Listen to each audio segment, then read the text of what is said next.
Hello, good morning all of you. हम आज का टॉपिक हो जी the making of a global world. Okay, तो the making of a global world मोर फर्स्ट टॉपिक आसीबो ग्लोबलाइजेशन. ग्लोबलाइजेशन रो मीनिंग कोन? ग्लोबलाइजेशन मीनिंग होची वैश्वीकरण. ओके, तो ग्लोबलाइजेशन रो एक्चुअल मीनिंग कोन हमें कहवा जदी डेफिनेशन कोन कहूची ना globalization means the speed of movements and exchanges. ये जो एक्सचेंज होची एटा एज ए ह्यूमन बीइंग हो, गुड्स हो, सर्विसेज हो, कैपिटल हो, टेक्नोलॉजी जो हो, ये बा कल्चरल प्रैक्टिस हो विदिन द प्लैनेट. मीन्स आमे अमेरिका को जाऊचे कि अमेरिकार लोक इंडिया को आसुचंती कि आमे एठू हमर प्रोडक्ट को अमेरिका को एक्सपोर्ट करूचे कि इंपोर्ट करूचे. तो ये टोटल ये जिन को ही कहा जाउचे हमर globalisation. Okay, so when we talk of globalization, we often refer to an economic system that has emerged since the last 50 years or so. Okay, तो एटी ट्रेड वगैरह ट्रेड हो, माइग्रेशन हो, तो ये सब जिन पे हमें ग्लोबलाइजेशन अंडर रखुचे. ओके, नेक्स्ट पॉइंट को जीवा हमें from ancient times travellers, traders, priest and pilgrims travelled vast distances for knowledge, opportunity and spiritual fulfillment or to escape persecution. Okay, they carried goods, money, values, skills, ideas, invention and even germs and diseases. Okay, तो यही जो next हम एटा को पढ़ुचे, यही जो paragraph हम जहाँ जहाँ भी पढ़िले नेक्स्ट मोर टॉपिक रे हम एगुड़ा सब कवर करिया कि केमिति हमें केवल जो ग्लोबलाइजेशन द्वारा जो सब ट्रैवलर्स माने आछन, ट्रेडर्स माने आछन, प्रीस्ट माने अन्य कंट्री को जाय जेमे कि क्रिश्चियन मिशनरीज माने हो किंबा जो मुस्लिम इन्वेडर्स माने आछन से माने गुड्स इंपोर्ट एंड एक्सपोर्ट करबा सहित से माने बहुत किसी जर्म्स भी आनी चंदी ए कंट्री को. तो ए हमें नेक्स्ट पॉइंट हमें पढ़िया. तो नेक्स्ट हमें जीवा as early as 3000 BCE an active coastal trade linked the Indus Valley civilization with present day West Asia. Okay, तो 3000 BC मीन्स ख्रीष्टपूर्व. ओके, तो ख्रीष्टपूर्व 3000 पूर्व जितेबाला कि हमर इंडस वैली सिविलाइजेशन थिला, तो से इंडस वैली सिविलाइजेशन रो वेस्ट एशिया. ओके, तो वेस्ट एशिया सहित ट्रेड लिंक थिला. Okay, and there was an active coastal trade link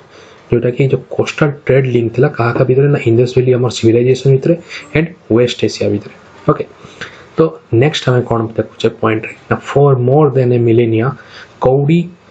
from the Maldives found their way to China and East Africa. The long distance spread of disease carrying germs may be traced as far back as the 7th century. By the 13th century it had become an unmistakable link. Okay, तो हमने normally हमें कौड़ी विषय जानी चाहिए. तो ये जो काउरी लिखा है एक्चुअली कौड़ी बा जोटा कि सी सेल. ओके, तो हमें जानी चाहिए कौड़ी को पूर्व as a part of currency पूर्व यूज होता. ओके, तो सी कौन कहूँ ना ये जो कौड़ी से मालदीव्स स्टार्ट है से China and East Africa. East Africa means जो हमारा सोमालिया हो तो से कंट्री गुड़ाक कि जो आजरबाइजान एरिया हो कि सोमालिया, तो ये एरिया गुड़ाक तो एक कौड़ी यूज है. ओके, तो देन से Cauchy the long distance spread of disease carrying germs may be traced. Okay, तो 7th सेंचुरी टाइम रु हमें ये सब जो जर्म से माने ट्रैवलर्स जीवा सहित से निज सहित किसी जर्म्स को भी नहीं कि जाइछंती. तो हमेरा ये जो जर्म्स ट्रेस्ट एबे जानिबा को पाउजे कहा द्वारा ना कार्बन डेटिंग द्वारा. कार्बन डेटिंग द्वारा हम जानिबा पाउछु जे केमिति 7th सेंचुरी बेले भी ये सब जर्म्स माने रहित जेमिति कि आपण जेमिति कि स्मॉल पॉक्स हो, मिजल्स हो, टाइफस हो, कॉलेरा हो, तो ये सब जर्म्स हमें कार्बन डेटिंग रु हम जाबा पाउछु कि 13th सेंचुरी बेले भी ये सब स्टार्ट हो सारी. नेक्स्ट आ जीवा the silk routes link the world. Okay,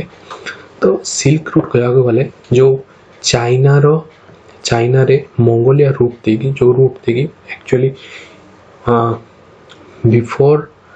15th century, before 14th और 15th century, 16th 17th century जितेबाला कि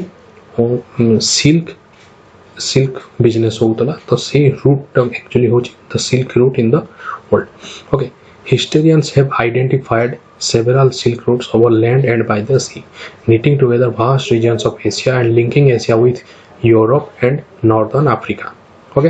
तो ये जो हिस्ट्रियन माने पाइछन्ती, हिस्ट्रियन माने समाने बहुत गुटे सिल्क रूट पाइछन्ती, सिंगल सिल्क रूट मतलब अनेक गुटे सिल्क रूट थिला। तो समाने कोन लिंक कर पाइछन्ती ना Asia and Europe and northern Africa. Okay, तो तीनटा जको एरिया को समाने कवर करथला ये गोटे single silk route. Okay, they are known to have existed since before the Christian era and thrived almost till the 15th century. Okay, तो से कोन कहला नहीं 15th सेंचुरी पर्यंत एगुड़ा संपूर्ण रूपे एक्जिस्ट करुला, जोटा कि क्रिश्चियन एरा पूर्व मध्य एक्जिस्ट करुला। But Chinese pottery also travelled the same route as did textiles and spices from India and the South East Asia. In return precious metals like gold and silver flowed from Europe to Asia. Okay, तो देखो कौन कहूँ ना जो Chinese पोटरी, पोटरी means जो सब Chinese जो clay गुड़ाक China clay जो सब जो पोट सब तैयारी हुए तो एक्चुअली कह जाए पोटरी। तो से चाइनीज पोटरी जमी आम इंडिया रो स्पाइसेस फॉरेन कंट्री को एक्सपोर्ट करा, तो से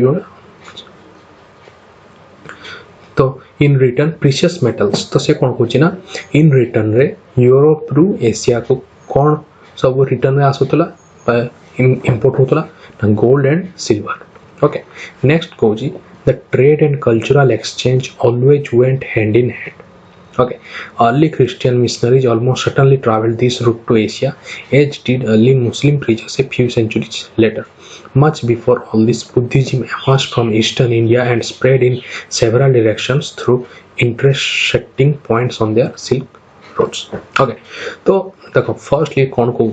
जो क्रिश्चियन मिशनरीज माने अच्छी से माने यही सिल्क रूट रे ही प्रथमे एशिया को आसीचंती, ता पूर्व मुस्लिम माने भी आसीचंती। तो बेसिकली बुद्धिज्म, हाँ मोस्ट प्रोबेबली हमारा जो बुद्धिज्म अच्छी Buddhism emerge from eastern India. Okay, तो ईस्टर्न इंडिया मीन्स जो बिहार रे से बौद्ध धर्म पाइथिले गौतम बुद्ध, देन सी सेठू स्प्रेड कर जोटा कि जो बुद्धिज्म अच्छी से स्प्रेड है in several direction through intersecting points on the silk route. से सिल्क रूट रे जो आम बुद्धिस्ट माने अच्छे जो बुद्धिस्ट मोंक माने अच्छे से माने बुद्धिज्म को अन्य कंट्री को लेकिन से स्प्रेड आउट करिसंती। ओके, तो नेक्स्ट जीवा हमर food travels that is spaghetti and potato. Okay, तो जमती ट्रैवलर माने प्रिस्ट माने जमती से अन्य कंट्री को ट्रैवल कर निज सहित कंट्री रो किछि फूड्स को भी अन्य कंट्री को नहीं चंती। ओके, तो सेमती सब प्रकार जो आम जो फूड्स खाऊ तो सब कंट्री रो सेमती बर्तमान मिक्स अप हो सारी। Many of our common foods such as potato, soya, groundnuts, maize, tomato, chili, sweet potato and so on were not known to our ancestors until about 5 centuries ago. तो ये सब जो देखो जो पोटैटो हो, soybean हो, ग्राउंडनट्स बादाम, मेज, टोमाटो, चिली, स्वीट पोटैटो जो कंदमूल में कहूँ and so on were not known to our ancestors until about 5 centuries ago. Okay, तो 500 वर्ष पूर्व ये जिन विषय जो पोटैटो हो विषय से जना नाला। These foods were only introduced in Europe. ये सब फूड गुड़ाक केवल यूरोप रे introduce and Asia Europe and Asia introduce है केबे जेबे क्रिस्टोफर कोलंबस एक्सीडेंटली डिस्कवर कले अमेरिका को। ओके, तो आम एत भी जाने क्रिस्टोफर कोलंबस जो पोर्तुगीज क्रिस्टोफर कोलंबस थे सी एक्चुअली कंट्री रू बाहरी इंडिया को आ गोटे नुआ जलपथर आविष्कार पाई, बट से एक्सीडेंटली से वेस्ट रे फ्लो करिगले एंड से जाकि साउथ अमेरिका रे पहुंची थे। ओके, तो सीरा से कहूँ here we will use America to describe North America, South America and Caribbean. Caribbean country माने वेस्ट इंडीज जो आम वेस्ट इंडीज जो क्रिकेट टीम अच्छी तो से माने होचंती कैरिबियन कंट्री से माने। ओके, तो नेक्स्ट हमें देखा sometimes the new crops could make the difference between life and death. Europe's poor began to eat better and live longer with the introduction of the humble potato. Ireland's poorest peasants became so dependent on potato that when disease destroyed the potato crop in the mid-1840s, hundreds of thousands died of starvation. Okay,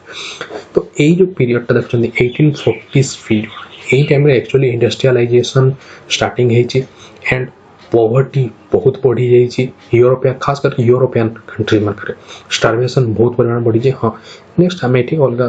point आछि sometimes the new crops जो ये जो new crops अछि से यार बहुत किसी change करे लाइफ एंड डेथ बहुत किसी चेंज करे कौन खोजी ना यूरोप रो जो पोर माने थे माने गरीब लोग माने थे से माने स्टार्ट कले कौन ना ए पोटैटो खाइबा पई आलू जेहेतु बहुत सस्ता थिला तेणु से माने मो सबु टाइम रे से माने कौन कले ना पोटैटो खाइबा पई लागले तो जेतबे से माने पोटैटो को बेसी खाइबा पई लागले तेणु तार डिमांड बढ़िला एंड जेतबे एमती डिमांड बढ़ी तो सेतबे कौन हिची ना जो आयरलैंड रो जो पोर पीजेंट्स माने थे माने जो माने कि पूरा गरीब जो माने कि किछि खाया पई माने बेसी तांकर रोजगार नुह से माने कोन करचंती ना पोटैटो ऊपर से माने एते डिपेंडेंट हे जाइतिले जे जेतेबेले कि नॉर्मल एग्रीकल्चर जेमि डिजीज से तो से डिजीज द्वारा कोन हिची ना पोटैटो क्रॉप पूरा पूरी नष्ट हिची एंड जेतेबेले पोटैटो क्रॉप नष्ट हिची समान को अलगा किछि खाया पई मिलिनी तो सेथिरे बहुत हंड्रेड्स ऑफ थाउजेंड्स मरिचंती कोनथरे ना स्टार्वेशन मींस भोकरे मरिचंती। Okay, next coach tomorrow conquest, disease and trade. Okay, for centuries before the Indian Ocean had known a bustling trade with goods, people, knowledge, customs, etc. crisscrossing its waters. The Indian subcontinent was central to these flows and a crucial point in their networks. The entry of the Europeans helped expand or redirect some of these flows towards Europe. So, देखो till 15th 16th century world रो most जो economy थिले richest economy China and India थिले okay but China and India ही सेतबेले actually world economy को control करथले तो हम इंडियन ओशन ही मेन पार्ट थिला बा मेन इंडिया ही मेन पॉइंट थिला जो एरिया रो की सबुठु बेसी बिजनेस होथला ओके से सेठी कहूची जो 4 centuries before 100 years before, the Indian Ocean had known a bustling trade with goods, people, knowledge. तो से सब Indian Ocean रे होतला. The Indian subcontinent was central to these flows. Okay, तो ये जो नेटवर्क रो मेन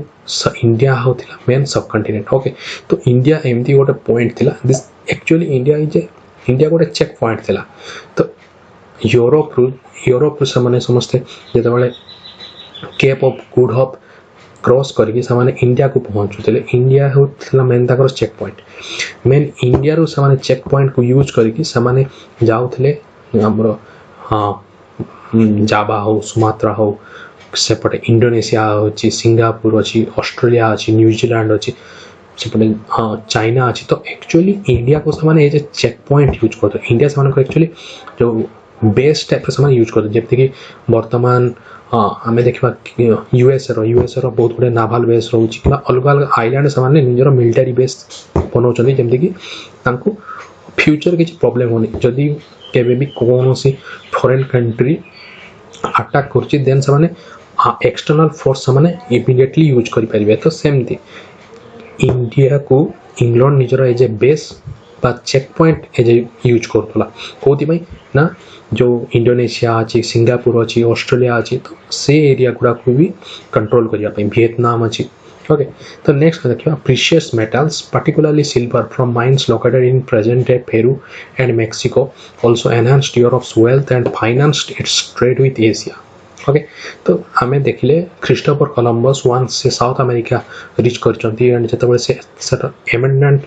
सब एरिया समझ से देखिछन कि एठी एग्रीकल्चर लैंड बहुत अछि माइंस अछि Peru and Mexico are actually in South America okay तो पेरू रु समाने कोन पाइछन ना सिल्वर पाइछंती ओके पेरू एंड मेक्सिको रु सिल्वर पाइछंती तो धीरे धीरे legends spread in 7th and 17th century Europe about South America's fabled wealth.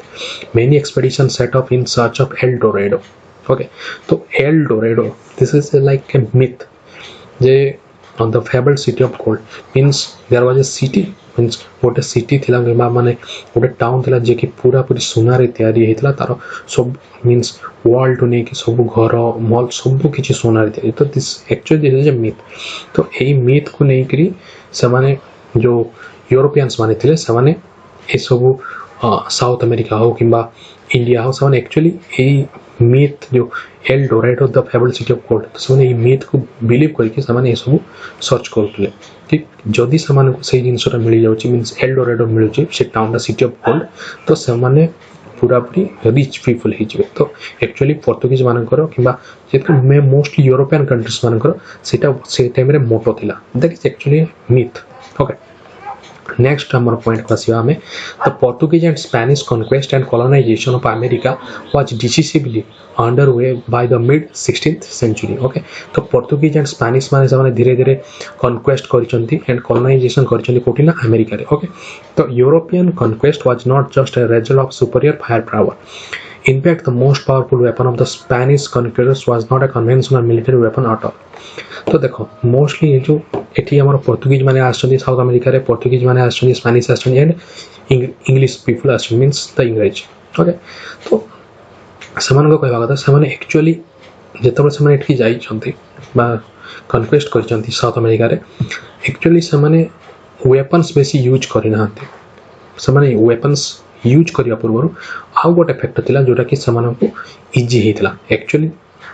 एबे हमें पॉइंट को आसीबा कि केमिति ए सब जो यूरोपियंस माने थिले से माने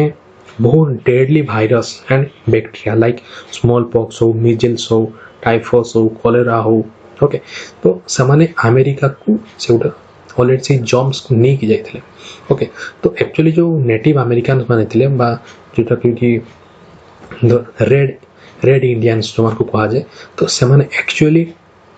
इम्यून नथिले से जर्म्स पे ओके तो नेक्स्ट हम जेटा पढुचे it was the germs such as those of smallpox that they carried on their person okay because of their long isolation America's original inhabitants had no immunity against these diseases that came from Europe okay तो Europe ये जो लोग ये सब जो लोक माने जाओ जो सेलर्स माने जाइथिले तो से माने एक्चुअली सब स्मॉल पॉक्स हो टाइफस हो कॉलेरा हो ए हाजार्डियस डिजीज रे से माने सब इन्फेक्टेड थिले तो ओके किंतु जो नेटिव अमेरिकन्स माने थिले से मानकर बॉडी इम्यून नथिला ए सब जम्स पाई तो जो द्वारा कि कोन हला ना धीरे धीरे से डिजीज एते हेवी अमाउंट रे से स्प्रेड आउट हिची जो एरिया रे कोनसी यूरोपियंस माने भी जाई नथिले से एरिया रे भी से डिजीज पहुंच जातला okay so smallpox in particular proved a deadly killer once introduced it spread deep into the continent ahead even of any Europeans reaching there it killed and decimated whole communities paving the way of conquest तो कौन हिची ना Europeans माने जो area रे पहुंची नथिले से area रे भी तो ए स्मॉलपॉक्स पहुंची सातला एंड समान किछि जदी वार हेबा पूर्वरु से माने ए जर्म्स द्वारा डिजीज रे ही समान मरि जेतले बहुत कम्युनिटी भी सकती डेसिमेट हे सारछथि ओके देखो नेक्स्ट होची until the 19th century poverty and hunger were common in Europe okay तो until the 19th century बेलको जो तुम कहली इंडस्ट्रियलाइजेशन पीरियड टाइम रे कोन हेची ना विभिन्न इंडस्ट्री सब धीरे धीरे बढ़िया पे लागि तो सेता कोन हेची पॉवर्टी और हंगर कॉमन हेची यूरोप रे ओके सिटीज वर क्राउडेड सो सिटीज कोन हेची लोक जत इंडस्ट्रियलाइजेशन हेची तो लोक एग्रीकल्चर को क्विट करछन एंड समान धीरे धीरे मोटिवेट हेचन कोन ना सिटी रे जाय कि समान इंडस्ट्री काम करिवे एंड मोस्ट बेसी पैसा इनकम करेंगे तो धीरे धीरे कौन जो सिटी क्राउडेड होती एंड लोक गोटे छोट जगह जो बहुत लोक रही तो से कौन हो डिजीज बहुत जल्दी स्प्रेड होती जमी कि बर्तमान आम सार्स देखुचे कोरोना देखुचे तो these are all like it happens always before okay तो पूर्व भी यही टाइप डिजीज आसी तो आम जाचे जे यही टाइम रे गोटे बहुत बड़ होता जोटा कि ब्यूबोनिक प्लेग कहते that is also a pandemic जो कि यूरोप 50% पॉपुलेशन मरी जाते ओके तो धीरे धीरे कौन है ना ये रिलीजियस कॉन्फ्लिक्ट सब धीरे धीरे कॉमन होते कि सबू विभिन्न डायवर्सिटी लोक विभिन्न एथनिसिटी लोक गोटे जगह रोचे एंड से निज निजर व्यूज दौरान तो से कौन हो धीरे धीरे रिलीजियस कॉन्फ्लिक्ट common हेची and religious dissenters were persecuted the religious dissenters means जो माने कि चर्च ऊपर बिलीव करनथले most of the Europeans like Christians okay तो क्रिश्चियन माने बिलीव करंती चर्च एंड जो समानकर पोप अछंती तो जो लोक माने चर्च माने इंग्लैंड रो चर्च ऊपर बिलीव करनथले तो समान को कहा जाउतला डिसेंटर्स ओके तो ସେଥିପାଇଁ କ'ଣ ହେଇଛି ନା ଧୀରେ ଧୀରେ ବହୁତ ଜଣ ଲୋକ thousands therefore fled Europe for America। ତ ବହୁତ ଜଣ ଲୋକ କ'ଣ ହେଲା ନା ସେମାନେ ଧୀରେ ଧୀରେ ୟୁରୋପକୁ ଛାଡ଼ିକି ସେମାନେ ଆମେରିକାକୁ ଯିବା ପାଇଁ ଲାଗିଲେ। Here by the 18th century plantation worked by slaves captured in Africa were growing cotton and sugar for European markets। ତ ଧୀରେ ଧୀରେ କ'ଣ ହେଇଛି ନା 18th century ବେଳକୁ ଯେଉଁ ପ୍ଲାଣ୍ଟେସନ ୱାର୍କ କରାହେଉଥିଲା କାହା ଦ୍ୱାରା ନା ଯେଉଁ ଆଫ୍ରିକାର ଯେଉଁ ସବୁ କ୍ରୀତଦାସ ମାନଙ୍କୁ କ'ଣ ହେଇଥିଲା ସେମାନଙ୍କୁ ୟୁଜ୍ କରାହେଉଥିଲା କେଉଁଥିପାଇଁ ନା cotton and sugar cane okay code जाने करते ना यूरोपियन मार्केट्स सेगुड़ा बिक्री करा होता। Until well into the 18th century China and India were among the world's richest countries। they were also preeminent in Asian trade। Okay तो Asian trade रो main दी जन थिले China and India. Okay next हम देखिबा however from the 15th century China is said to have restricted overseas contacts। तो from the 15th century okay 15th century from the 15th century time रे China कोन करछि ना निजर सब प्रकार जो ओवरसीज कॉन्टैक्ट्स थिले ताको से धीरे धीरे रेस्ट्रिक्ट कर देला एंड निज को retreated into isolation. Retreated in isolation means से निज कंट्री रे अन्य फॉरेन कंट्री को अलाउ करू नथिला कि समाने आसी सेठी बिजनेस करंतु। ओके बट इंडिया रे से किछि प्रॉब्लम होतला सेति प्रथमे से इंडिया को कनक्वेस्ट कर इंग्रेज माने देन से धीरे धीरे कनक्वेस्ट कले चाइना को कनक्वेस्ट कर सब बेसी हेल्प करता जोटा को आम कहू अफिम। एक्चुअली चाइना निजर आइसोलेशन पॉलिसी पाई ही से एते दिन स्टेबल करके रखि पारला माने ता इकोनॉमी को स्टेबल करके रखि पारला किंतु जेतेबेले से कौन कले ना धीरे धीरे से इंग्रेज माने कौन कले ना चाइनीज माने को अफिम बिक्री कले तो से अफिम यूज तापर चाइना रे बहुत बढ़ी जाइए एंड चाइना रो लोक माने धीरे धीरे अफिम बिजनेस रे से एते हेवी अमाउंट रो प्रॉफिट गेन कर धीरे धीरे से सेठी जो राजा थिले से राजा को धीरे धीरे से मोटिवेट करैकी तांको पे पुणी अफिम बिजनेस पे रास्ता क्लियर कर एंड से केमिति पुणी जो इंग्रेज माने केमिति चाइना को कनक्वेस्ट करछंती तो एटा को हमर नेक्स्ट अछि चैप्टर रे हमें सेटा को भी हमें पढिबा। Okay China's reduced role and the rising importance of the Americans gradually moved the center of world trade westwards। Europe now emerged as the center of world trade। तो ओके जेतबे जो 15th सेंचुरी रे China धीरे धीरे कौन करछि ना निजे isolate निजो कर देछि निजो को रेस्ट्रिक्ट कर देछि फॉरेन पॉलिसी रे। ओके से फॉरेन संगे कौन प्रकार बिजनेस करिवो नहीं तो सेतबे कौन हिछि ना जो अमेरिका सेतबे धीरे धीरे ग्रोथ करिछि एंड यूरोप जो एक पॉइंट को मींस अमेरिका को एज ए गोल्डन अपॉर्चुनिटी देखिछि एंड इंग्लैंड से टाइम रे जो यूरोप से कौन हिछि ना as a centre of the world trade रो सेंटर हिसाब से निज को पोजीशन देछि कोन ना मोस्ट कंट्रीज लाइक स्पेन हो पोर्तुगीज माने होंतु कि इंग्लिश माने होंतु तो डच माने होंतु समस्त कनक्वेस्ट करछन्ती ईच एंड एवरी कंटिनेंट को समान जाइछन्ती रीच करछन्ती एंड कनक्वेस्ट करछन्ती सब एंड सब एरिया रो जहां भी भल गुड्स अछि कि माइन्स वगैरह अछि सने सब आनी यूरोप को। ओके तो से यूरोप से टाइम रे as a centre of the world trade से निज को एमर्ज कर। Okay thank you all.